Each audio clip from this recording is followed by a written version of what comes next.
just like you said, study after study is showing us in trauma and in grief, we need community. We need others. We've all been taught the TV version of dying. Grief is messy. Grief is organic. We don't know what to say. Grief comes in lots of different forms. It can come in the form of a divorce, Yes. the loss of a child, loss of a loved one. It can come in the form of a loss of a job. When we don't do this work, regardless of what it is or the experience has been, it shows up in your lab work.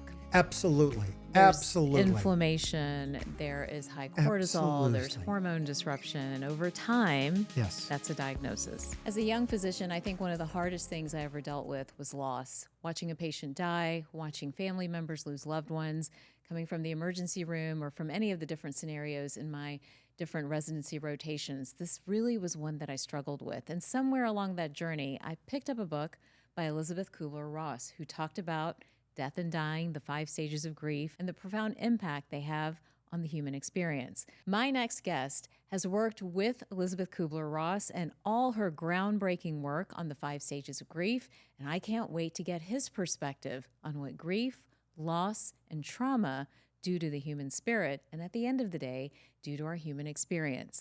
David Kessler is one of the world's foremost experts on grief and loss. His experience with thousands of people on the edge of life and death has taught him the secrets to living a happy and fulfilled life, even after life's tragedies. He's the author of 6 books, including the new best-selling book, Finding Meaning, The 6th Stage of Grief.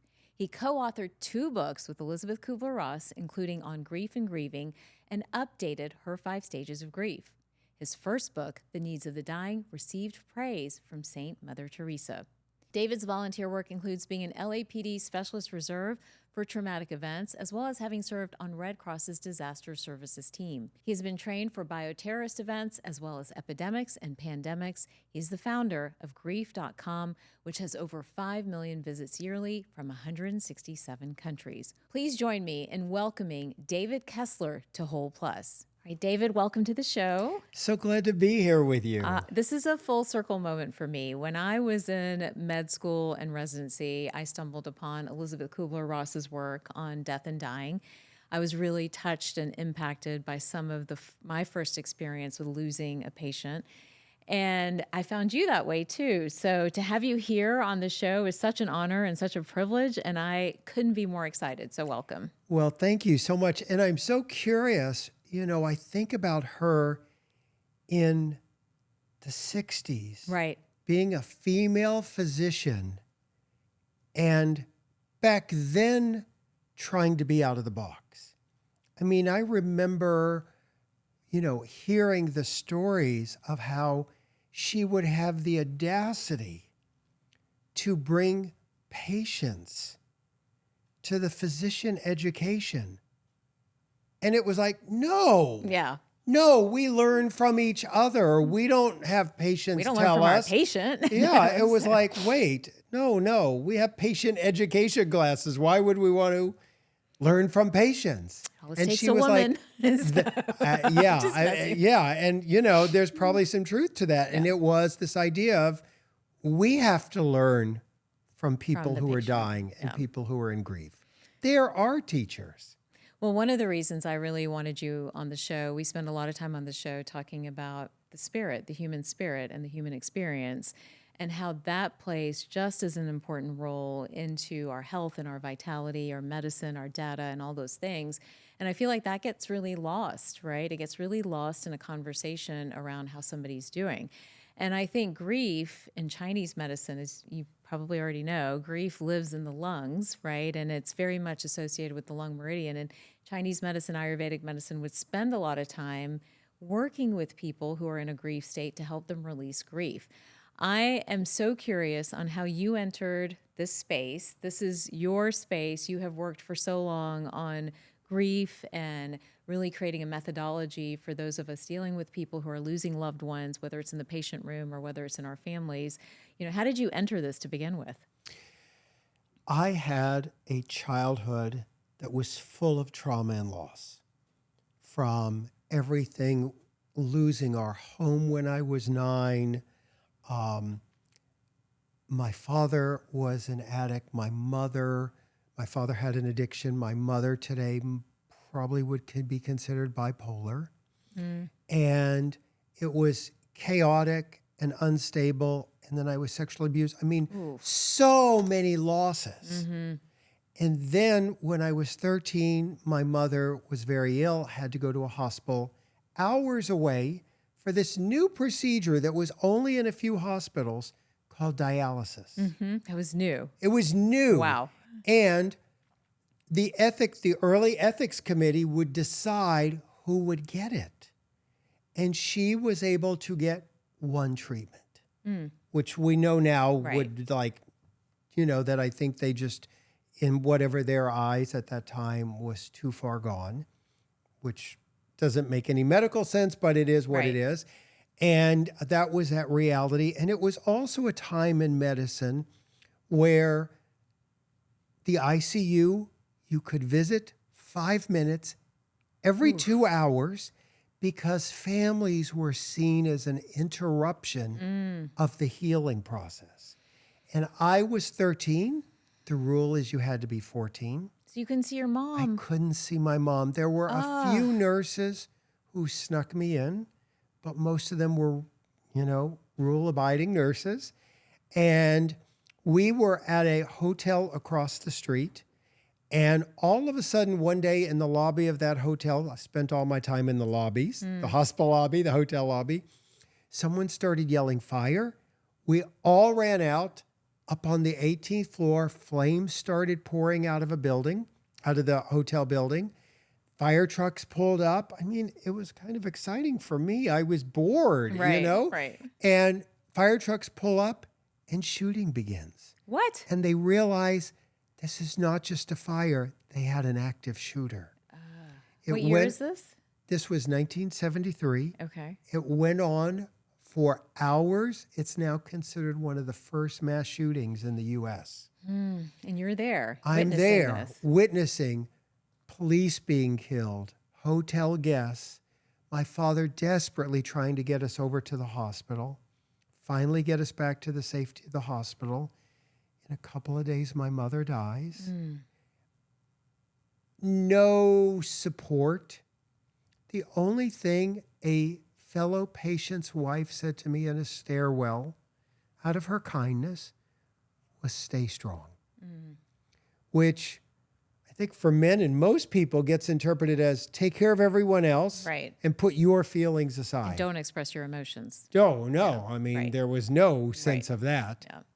And there was just no one there. I tried to talk to my father about grief. He just shut it down. Yeah. And I went into this going, damaged, broken. This is life. Dropped out of high school, 9th grade. Thought that's it. And I was just lost for a few years. My father didn't know how to be a parent. I was so lost. And then someone said to me, a neighbor, I mean, thank goodness for the strangers that come into our life. A neighbor said to me, you can go do this GED thing where you go challenge to get your high school diploma because you're smart. And I'm like, really? It's not over? I thought I screwed up the school thing. Right. Challenged it, then challenged my high school diploma and actually got it, went to community college. And they said there's 2 easy classes. Human sexuality, but it's full. And death and dying, but people don't often want to take that. Right. I said, I'll take that. And I get in there and I learn about this woman, Elizabeth Kubler-Ross.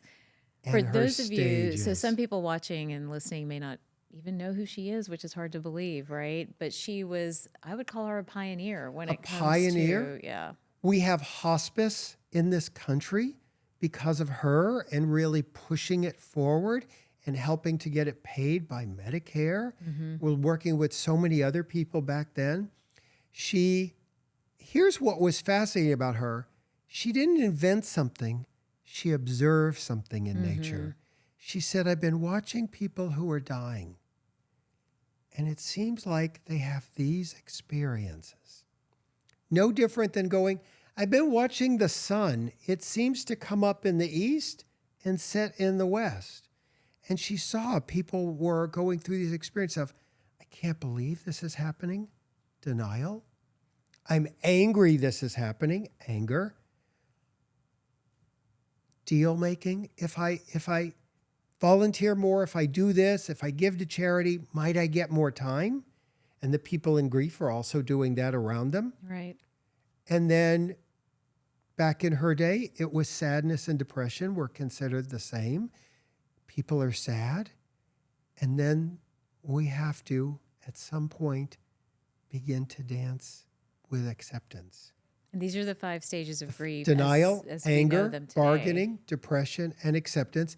And she would have told you back then, and I still say it, we wrote a book adapting her stages of dying for stages of grief. One of the criticisms you'll hear is, well, they weren't adapted for grief. And I'm like, no, whole book. And on page 1, we made sure we said, they're not linear. There's no one right way to do grief. It's not a destination, right? It's not a destination. It's not, as the media has tried to turn it into 5 easy steps for healing your grief. Right. It's not that. Right. Grief is messy. Grief is organic. You know, grief turns our world upside down. What does grief do to us? Beyond what we experience, what is it doing to us? I think it changes us. It changes our brain. It changes our body. You know, I think we forget it's one of the hugest things we will go through in this lifetime.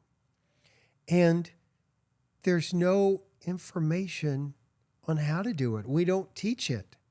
We teach our children everything except loss. And what's also amazing about her stages to these days, and Elizabeth is the first person to say, oh my gosh, when people would go, like I would be with her, and a clinician would come in and say, I've got a case. And they would tell us the case, and we're like 20 minutes in going, all right, we can't wait for the question. Right. And then they would say, okay, Elizabeth, what stage are they in? And Elizabeth would go, forget the stages, meet them where they are. Yeah. You know, and it's about not, I think about her, and it was really hard in her lifetime. Imagine, I think 26 books, thousands of lectures, and people wanted to reduce her to 5 words. Stages. What would she say if she was here today? She would be so thrilled we're talking more about grief, and she would be disappointed that we're not further along. You know, grief, I've sat with so many patients, family members, watched my husband struggle with the loss of his mother. It looks really different on different people. Yes. If you're sitting on the outside of someone who's experiencing grief, what can you do?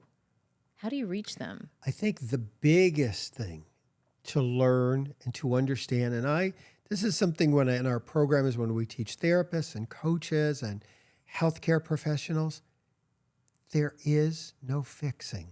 That's a big one. There is no 3 interventions to do this. It is not about platitudes. It is about your presence. And my website is grief.com, and I see the back end of it. The page that gets most visited is the best and worst things to say to people in grief. We don't know what to say. Like 3 a.m. is where all these people are on it. We don't know what to say. And we think there's this myth, and clinicians have it, and everyone has it. Right. Got to figure out the right words. Right. And we don't understand it's about going, I don't have the right words. I don't even know what to say. And I love you and I'm here with you. Yeah. And I'm going to be next to you on this path. I can't go on the path with you, but I'm right here next to you. Well, you've spent a lot of time developing tools for the clinician, for the human who's going through this process. Let's go back to how this evolved in terms of your relationship with Elizabeth, what you guys were able to create together. And I believe even Mother Teresa recognized you at some point. So my gosh, fill let me in tell the you, story a little bit for us. I have a career because of these 2 women. I mean, there's a lot of people, I'm sure you know them, plenty of people send us books they've written wonderful books and they can't sort of get them on the map, and there's no way to create Right. lightning on purpose. Right. And here were these two women, Elizabeth Kubler-Ross and Mother Teresa, who really helped put me on the map. So I had gone to Calcutta to go to her home for Which the is dying. where my mom grew up. We were just sharing that with you. yes. Yeah.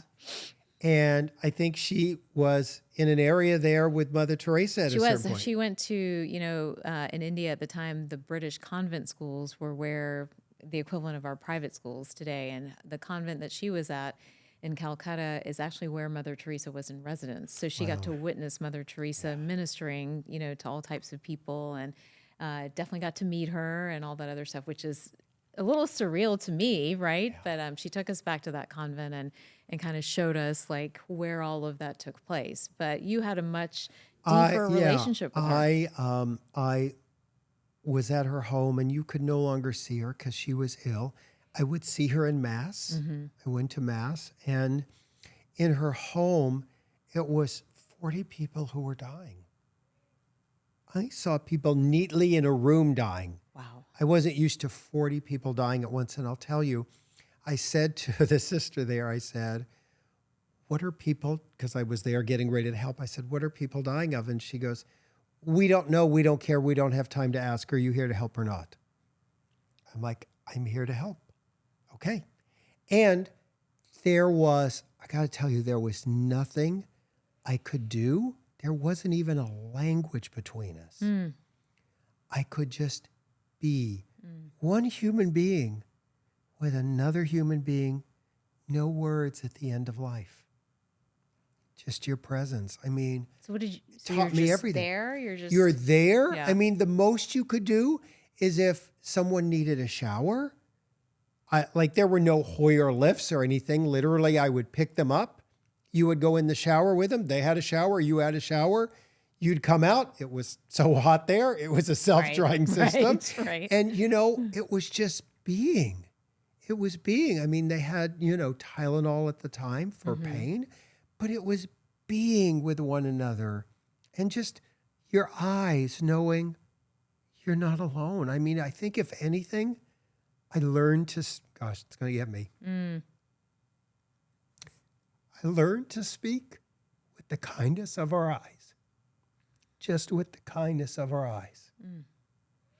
And how did Mother Teresa, is that how did you? So then one day, I'm just there at her convent, Yeah. and one of the sisters says, oh, Mother heard about you're doing a book and all that and wants to talk to you. When's convenient? And I'm like, I don't know, whenever she wants. And they're this like, was your first book. yes, my Okay, first book, gotcha, The Needs of okay, the Dying, and that's why I was there. And so they brought me to her, and I mean, like this tall. Yeah. This She's tall. not tall. Not tall. This at all, tall. Yeah.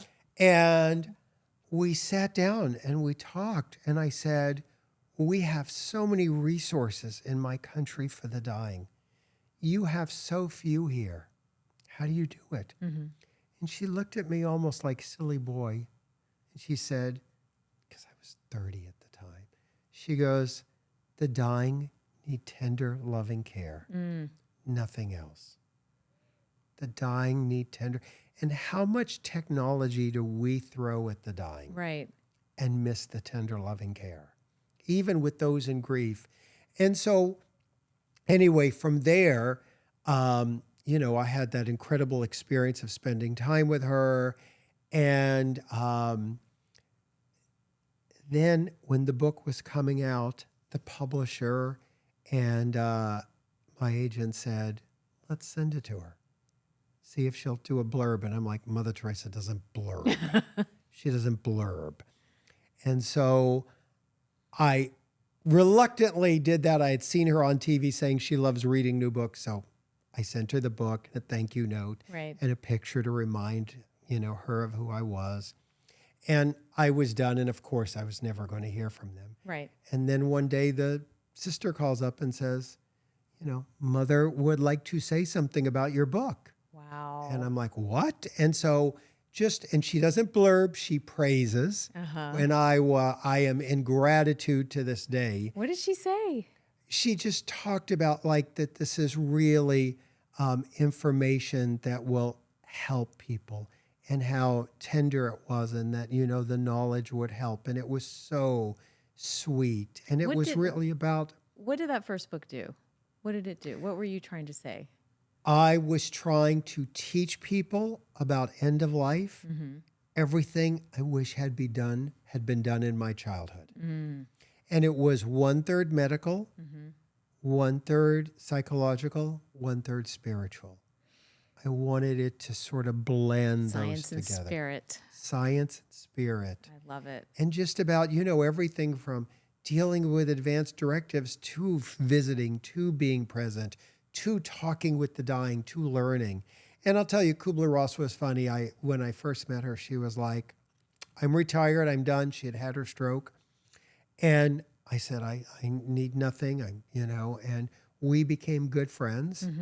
And then she couldn't keep her hands off that book. She's like, well, what did you say about this? Did you hit the spiritual quadrant? So then she was in it. So she touched that book and praised it. So then by the time it came out, between Mother Teresa and her kind words, oh my gosh, it took off. It hit the world in a way that it was more Didn't than expect. I deserved, And at it's something that we time. need. I mean, even today, as we're sitting here, we're hearing debates, right, on assisted suicide. We've just gone through the pandemic, right? There's been an unprecedented amount of loss, it feels like, that we've experienced as a planet, for sure. So I think your work, even going back to that first book and to her work, couldn't be more timely, so to speak. But if I had to pin you down and ask you, what is the science of dying? What are like some of the things that are universal that you've noticed over and over again? And then I'm going to do the same thing and pin you down and ask about that spiritual quadrant and what is it that we need to understand about the human spirit. But let's start with the science. Yeah, the first thing I'd want to say is that we live in a world where we've all been taught the TV version of dying. And people all the time, as I work with them in grief, saying, you don't know what a horrible death. It was horrible. No human being should have to go through it. And I'll go, tell me what happened. And I think I'm going to hear something out of the ordinary. And I'm like, oh no, that's a normal breathing pattern. Oh yeah, that happens. But we expect the people to die by going, thank you for being here. I love you. TV. And instead, the body winds down. It's like a factory slowly closing areas down. And it's noisy, and it's things we often haven't seen, and we don't understand what to expect. And I put a chapter in that first book, The Needs of the Dying, that said, this is what dying is going to look like. And the publisher even wanted me to say, skip it if you must, but I think it's important And people tell me now, when they realize, oh, those are the breathing patterns. Oh, that's Cheyne-Stokes breathing. I mean, all these things that we just don't know to expect. People who have had animals have sort of seen it, and they don't realize we're going to die that same way. And here's the thing. The other person that was a dear friend of mine was Louise Hay. Yes. And Louise said once, if you're dying, you want David Kessler around. And once again, I was probably in my 30s, and I was hurt by the comment. Why? And I was like, because I wanted to be the guy that someone said, if you're having a party, you know who you got to have? You want to have David Kessler there. That's the guy. I mean, he's like, no one's more fun than David. That's who I wanted to be. Right. But after I got past the ego part of that comment, I thought, what is it? Because it's not the first time I heard it. And here's what it is. When I walk into a room and someone's dying, I'm one of the few people that walks in like nothing's going wrong. That like, this is the winding down of a body. And it's normal. And it's natural. normal. And it's natural. And here's the thing, people go, but you don't understand how I looked at all that. And I'll say to them, the body has to become uninhabitable, or we would never leave.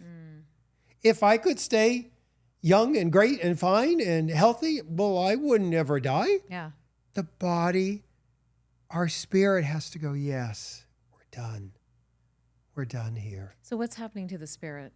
Not of the person in the situation, and then even to the people around them. Well, first of all, I love that idea of the spirit and the body, because people will say to me, oh, you don't understand. They were disfigured. There's cancer. Da, da, da. I don't know. I can't look at them.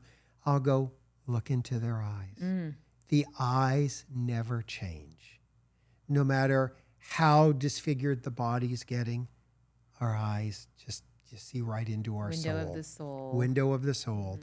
And so I talk about seeing the eyes. And then it's also fascinating how they intersect when people are dying. And it was in the movie Moonstruck. They did it beautifully. Someone's dying, and all of a sudden they wake up and there's a burst of energy. And I talk about it as the rally before death. And we often have this one last look by the Spirit of coming forth and being present. And I used to have a tough time because people go, they're doing great. Oh, thank goodness they're not dying. And I was like, how do I say no? It's just, I've learned to say, oh, you've been given the gift of a little more time here. Maybe a day, maybe 24 We hear hours. that all the time. They do rally. They rally. Yep. They have, And they were having a great day. And Yeah, I mean, in Moonstruck, she Yeah, got up and yeah, she started yeah, cooking. I yeah, mean, and you've yeah. heard stories Yeah. of that. And it's this rally that happens. And then the other fascinating thing is, and this became one of my other books, is that all of a sudden, in the distance, in the corner, the dying see someone who's already died. Yes. Yeah. And it's called a deathbed vision. There's many names, near-death awareness. This is different than when we talk about near-death experiences. This is the person is dying and someone comes to greet them who's already died. And it was fascinating. I wrote this other book called Visions, Trips, and Crowded Rooms, Who and What We See Before We Die. And I knew I wanted it to be really credible, and I interviewed doctors, nurses, first responders, clergy, psychologists on their experience working with the dying, seeing people having these visions, and how comforting it is. And the difference between that and a hallucination, not to mistake the two. So I think it's fascinating that as the body is winding down, these spiritual beings are connecting, Connected. Yeah. are connecting again. So fascinating. And you're leaving this world of body to become all spirit, only spirit. Do you think we've done enough work? I have a dear, dear friend who took a year, he's a surgeon, and he took a year off to go and do a sabbatical to help people in their final phases of life. And when I asked him why, he said, well, we're all getting older. I feel like I need to be there and be the guide for our community as people lose parents, loved ones, partners, whoever else. And, you know, it struck me, it's like, I've not really thought about that. But he spent a year wrestling with these ideas and trying to understand how to be there, because of course he, like me, has seen quite a bit. Right. You know, as we think about where we've come, we have hospice now, we have palliative care, you know, there's a whole field around this. Have we done enough? What's missing? Not yet. The releasing of the fear. The releasing of the fear. The very thing, the reason why we don't talk about it. I'm so glad we're doing this, because just this, we Right. don't talk about this. Right. I mean, Well, I mean, it's not like a flashy topic. It's not a right? flashy but topic. It's important, you know. and it's a life-affirming topic. And I'm teaching what our great-grandparents knew. How to be with the dying, how to be with people in grief, how to be with our own mortality. I have to tell you, I was walking in my neighborhood, and I run into someone, her and I worked together 30 years ago at Children's Hospital. I run into her. She's like, oh, I've been following you, da-da-da-da. I thought about you a million times and all that. I can't believe we live so close. And she goes, I'm sorry, I can't be your friend. And I went, okay, Why? just curious, why? And she goes, it would just be too depressing. And I think that's the myth, that looking at these topics, I just happened to embody that for her, looking at these topics. First of all, I said to her, I'm actually not walking around talking death and Right, dying in my right, personal life right. every moment, death and grief. But we don't look at this. And I'll tell you something else that really showed me. I used to do before the pandemic, I was one of those guys, 30 lectures, 3 countries, all Right, that. right. And I would be going to hotel after hotel in the meeting room. We'd have 200 or 300 people. Next door would be the realtors. Down the hall would be the nursing, the Kiwanis Club, the Rotary Club. Right. At the end of the day, and it happened so many times, the staff would go, as they cleaned up, hey, what were you teaching? And I'd go, why? And they would go, your group was laughing the most. And I would go, grief. And they'd go, what kind Is of that grief? funny? And I would say, that kind of grief. Here's what people don't know. Those people in the room absolutely could cry, and grief had expanded their bandwidth into pain. They also laughed harder. It expands our bandwidth into joy. Sometimes I have to actually remind my friends, I do grief. I know, because they don't see me that way. I've, and we'll talk about it. I've been through just great tragedies. Right. And I think I'm one of the happiest people I'm aware of, that I love life. This idea that we're going to die, I can close up, I can shut down, or I can go, let me drink in this moment more. Yeah. Let me really Bring take out this the most, in. yeah. This is like an amazing moment we're in, and to appreciate it. Well, I think it's, it's like almost like adversity, right? I think when you experience it, you're so much more grateful for every moment you have, for every opportunity you have, and you're able to move forward. And the humanness of it all. Yeah. It's not like I don't get upset at the little things, but I also recognize the humanness of it. Well, I think that's a really important point, because we spend a lot of time on this show talking about the human experience. And a part of the human experience, it's not just about being like strong and energetic and vital and youthful looking. In a state of awe. All the time. It's also, there are going to be these other emotions that you're going to deal with. There's going to be grief. There's going to be loss. There are going to be setbacks. And the ability, like you're describing, to expand, some might call that resilience to a certain extent, right? Or I'd be curious to see what you say about that. But the ability to expand through the range of emotions that we as humans have to experience, but then understand that this is a range, is a part of what gives us resilience, right? And we live in a culture now that's all about, how do I master the peaks? Right. And I'm about, you want to master the peaks? Walk through the valleys well. Right. Walk through the valleys well. Because how many of us, and we see this, we see people with so much success and fame and money, and are just tragically unhappy. Right. It's, if you don't walk through the valley, you get to the peak and you go, is this all there is? All the Why time. is this peak so empty? Yeah, all the time. Well, grief is not just about death. Correct. Right. Good point. I'm glad you brought that up. I do want to make sure people understand that grief comes in lots of different forms. Yes. It can come in the form of a divorce, Yes. the loss of a child, loss of a loved one, Correct. right? It can come in the form of a loss of a job, right? There's so many, loss of your identity, right? Yes. Loss of basic functions in life that you were able to do, either because of sickness or some other injury or something along those lines. Is that type of grief different from the grief of death and dying? And what is the journey for those folks? There's a little nuances there, but I always think of them as a death. I always say a breakup is the death of that relationship in the romantic form. A divorce is the death of the marriage. A job loss is the death of that job. Pet loss is obviously the loss of the pet, your dear pet. But also there's things we're talking more about that like, oh, being in relationship with someone who's narcissistically abusive feels like the death of yourself. There's a lot of inner deaths. Those are the only ones we can come back from that death. You know, we can't undo a divorce. We can't undo a physical death, but we can find a way to heal ourselves. So there's so many losses, and here's the thing. They all sit in this world. One of the things I try to teach is security in your grief.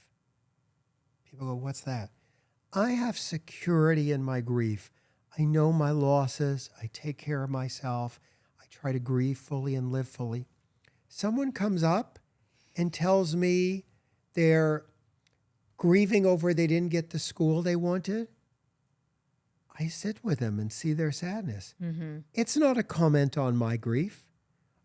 Someone else, breaks up with a relationship of 3 months. I don't go, that's not real grief. Right. People always want to know from me, what's the worst grief?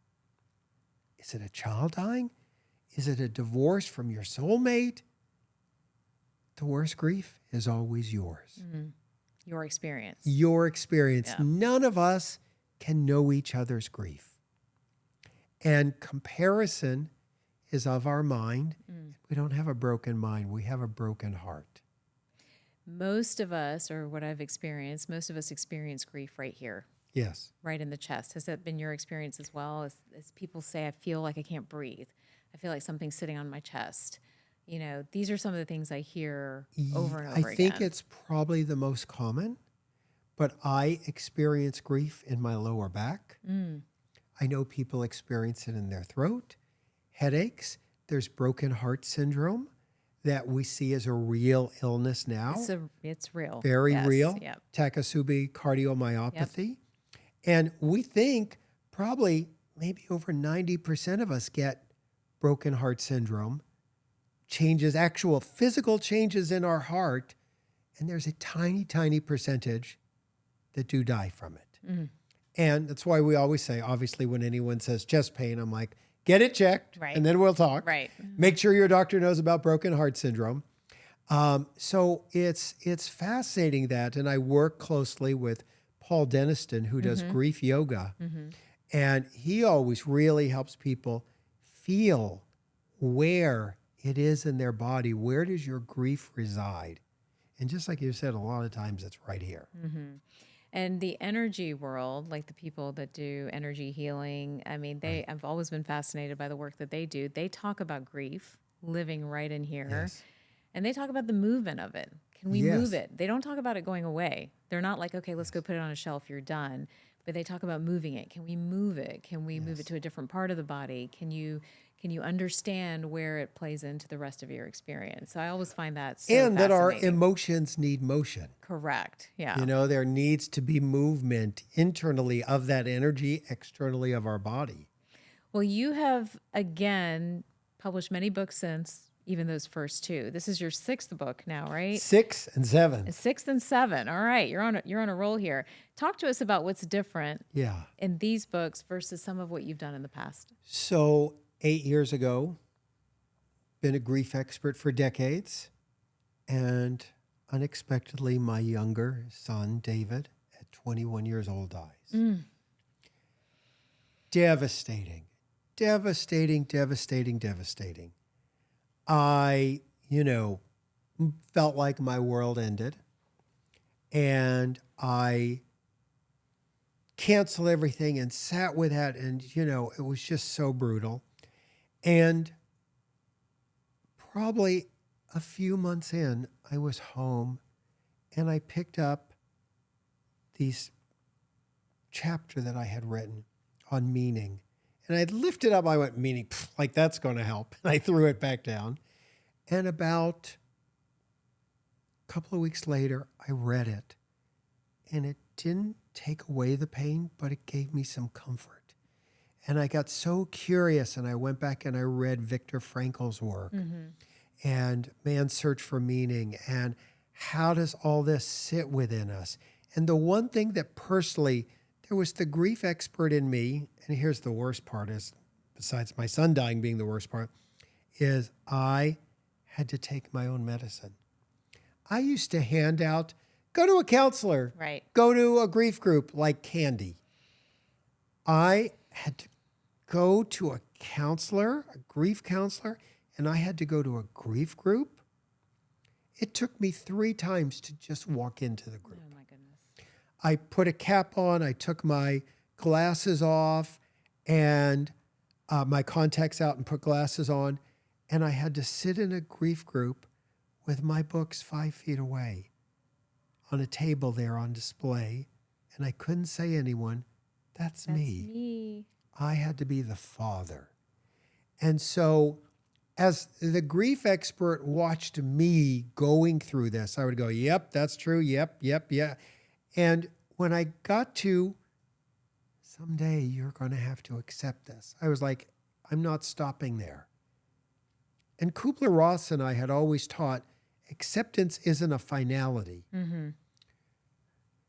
I thought there has to be more. And finally, what I got for me was meaning. I wanted to find meaning. And as I began researching this, I thought the disconnect in this for people is when they hear meaning, they go, there's no meaning in a child's death, right. in a horrible divorce, in a Right. murder. And I realized, oh, meaning isn't in the horrible event. Meaning is what we do after. Meaning isn't the post-traumatic stress. Meaning is the post-traumatic growth. Mm. And so that became Finding Meaning. And I was so honored. The publisher had said, it's almost like you're adding a stage.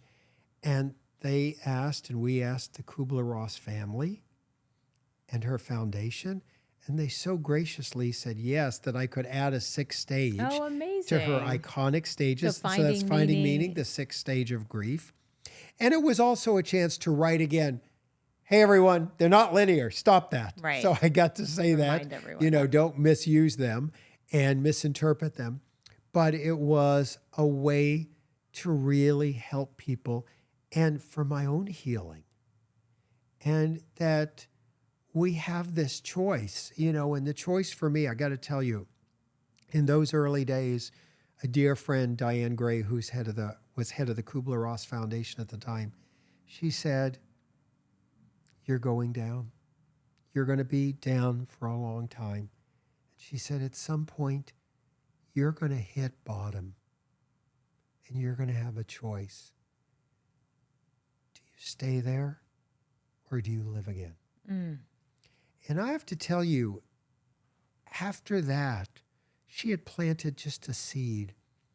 And that little neighborhood that I told you I lived in, this cute little neighborhood, I could see into the future. And I could see a day in 20 years, the kids in the neighborhood riding their bike, and they stop at this house with cobwebs. And the new kid says to them, is that a haunted house? And they go, ooh. It's a grief expert who helped everyone, but then his son died and he's never come out again. Mm. I could see becoming that person. And I realized, oh, that's this end of the spectrum.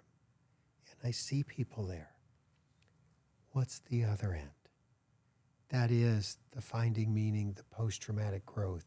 And I know my meaning is my son loved my work.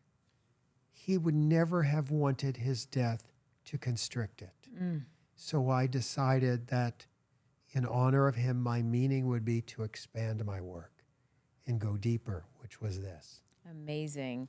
So post-traumatic growth is on the other side. How do we not just go through this, but grow through this? Grow through it. I love that. Yeah. And then you have a workbook to go with it. Everyone was like, what's grief work and how Right. do we implement Right, this? yeah. And, clinicians were wanting I know how to get through the 3rd session, Right. but where do we go after I was that? about to ask you, what do we as doctors do? Exactly.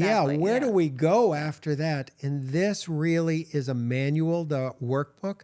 I designed it that it's like I'm sitting at your kitchen table and we're just doing it together. And I tell people, oh my gosh, my co-authors have been Kubler-Ross and Louise Hay. And this book, my co-author is the person doing it with me. Amazing. At the kitchen table. And I did it lightly. Some checklists, like do a little checklist inventory on disloyalty. Where do you believe living again might be disloyal?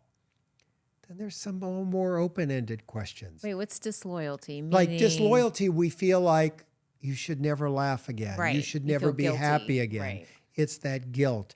Just to help people become aware. So I made parts easy, midway, and then I really take people to the end to help them find.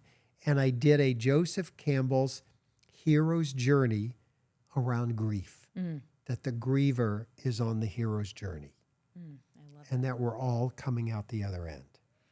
So I love all the tools and the resources that you've provided, both for us as clinicians and doctors, right? And even for the individual going through this. But at the end of the day, healing, right, and becoming whole is about a community experience, Yes. right? It's about what you're surrounded by. Correct. As we watch people, and let's say we hand this to someone that we know might need it, or even to another doctor who might need it, but as we sit in this community, as we sit together, what can the rest of us do? Yeah, and it's so important because like you said, so many times physicians, nurses, they're like, all I know is to say, how are you doing? Right. Which comes across like as a stupid question. Like, Right. well, I don't know. They just died yesterday. I tell people to add a time after it. How are you doing today? Today. How are you doing right now? So that people get you're checking in on them. And just like you said, study after study is showing us in trauma and in grief, we need community. We need others. That's why I love doing my groups online to help others. We focus on the death of a person to help other people in our healing. Look, the most cruelest thing we do in war is kill someone. The second cruelest is isolation. When we go into grief, we often want to isolate. And we need other people to heal. Grief must be witnessed. We need to see our pain in the eyes of another. And I want to ask you one more question before we leave this conversation. Do men experience grief differently than women, or is the experience universal?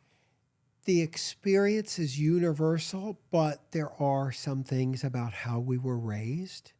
Look, I'm a fixer. You got any problem? I've got 3 solutions for you.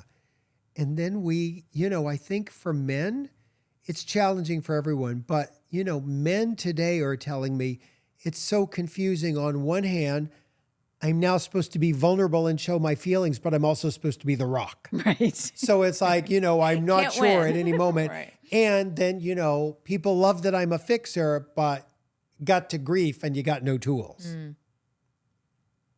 What would you tell anyone watching or listening today that's just struggling? And it doesn't have to be from death. It could be from Right. divorce. It could be from, a career disruption. It could be from betrayal. So many different losses, so many different ways we experience them. What would you tell them? What are your kind of like parting words to them and directive to them if they're just in that state of isolation, they're feeling the chest pain, they just don't know where to go next? I would tell you, obviously get the chest pain checked. Yes, but after please. that, I would say, really honor what you've been through and do not minimize it. We always go, oh, but it's just a divorce, no one died, or it's just a no one died. And then sometimes we go, well, someone died, but they were 100, or someone else. There's always a loss worse than ours and one that seems easier than ours. It doesn't matter. Just be present with yours and seek support. I tell people, I bought a maintenance plan for my tires, and yet people don't want to give themselves a book or a group or a counselor or support. And I got to tell you, I pride myself, I said this last night, in my online groups, we are full of physicians and nurses and therapists. I love when we take care of ourselves and we don't let ourselves be the wounded healers. I'm going to add a medical nerd Please. point to this too, is that when we don't do this work, regardless of what it is or the experience has been, it shows up in your lab work. Absolutely. There's Absolutely. inflammation, there is high cortisol, there's Absolutely. hormone disruption, and over time, Yes. that's a diagnosis. Absolutely. So this is not So just, affects the body. This is not just feel better emotionally. Right. This is and our soul, the vision is dampened, Right. The other thing I want to say is a number of people say, oh, I bought your book. I put it on the shelf, not ready. Right. And I'll say, why? And they go, I'm not ready to go into the pain. Our illusion with the resources, anyone's resources, is that I don't want to go into the pain. The pain isn't in the shelf or the doctor's office or the counselor. It's in us. And the last thing I would leave you with, and it sort of goes along with what you just said, what we run from pursues us. Yes. And what we face transforms us. Those are powerful words. I don't think we could end it any better than that. I hope this has been inspirational, and I hope this has been a source of comfort to anyone listening today who may be at a phase of their life where they just need some direction. And I hope your books provide that. I know they did to me through the course of my career, so I'm so grateful for that. But if somebody's ready for more and they want to connect with you, and I know you have a million resources, talk to us a little bit about that. Grief.com. There's tons of free resources. There's trainings. There's groups if you feel like you need more. There's also, I put lots of things on social media. I just went to TikTok. I'm finding my way there. There we go. My handle on all those, whether it's Facebook, Instagram, as TikTok is, I am David Kessler. That's how folks can find me. And I put tons of information out there. Fantastic. Do a training for professionals and people who want to turn their pain into purpose. So lots of resources at grief.com. Amazing. Well, thank you so much for being here today. Thank you for your work. I love it. I got to ask one last question. What makes you whole? Finding my authentic self. Love it. Love it. Thank you again. Thank you. Thank you. Thank you so much for listening and watching today's episode of Whole Plus. Be sure to share this episode with your friends and family. And if you haven't already, please take a moment to subscribe to this podcast on YouTube or click the follow button on Apple, Spotify, or wherever it is that you get your podcast. And don't forget to follow me on all social channels at Dr. Taz MD. Until next time, stay healthy and stay whole.